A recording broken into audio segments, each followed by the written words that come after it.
Canada's lack of mineral processing capabilities is a defense vulnerability. Mining industry experts and executives called in a parliamentary committee hearing for Canada to immediately address its fragility in critical minerals refining capacity to bolster this country's defense capabilities. Modern defense systems, including advanced communication networks, aerospace sensors, autonomous systems, and electrified military infrastructure all heavily rely on access to critical minerals such as nickel, copper, cobalt, and rare earth elements.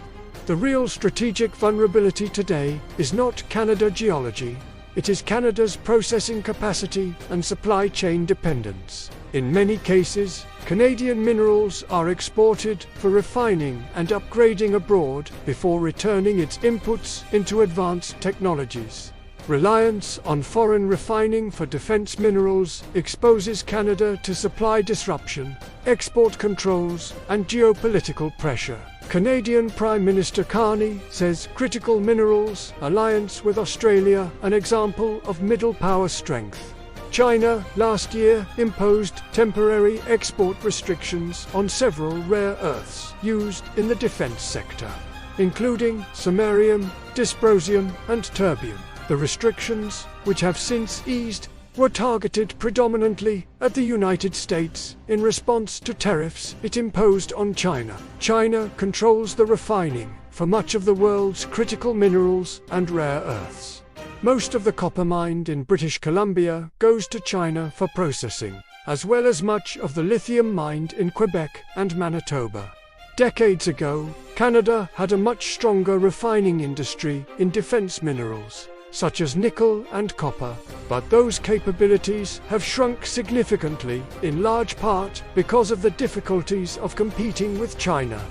Switzerland-based Glencore said last month it would suspend a $1 billion investment to modernize a roughly 100-year-old Quebec copper smelter and refinery, owing to the economics of meeting stricter environmental regulations in Quebec not making sense. Vale, the base metals arm of Brazil, which acquired Canada's Inco Limited in 2006, refines and smelts nickel from its mining operations in Sudbury. But it also needs to import extra nickel from abroad to keep its processing operations running at an optimal rate. Canada's approach when it comes to the entire value chain is similar to what it was 50 years ago. If Canada doesn't start to control reasonable amounts of the processing supply chain for critical minerals, Canada risks evolving into an extraction-focused economy similar to Democratic Republic of the Congo. Rather than a sophisticated Scandinavian country, Canada must reorient. Canada's current thinking is rooted in the 1970s, that production was sufficient, and it's not. The ability to turn these minerals into products and have leverage so Canada is not easily weaponized against is where the action is.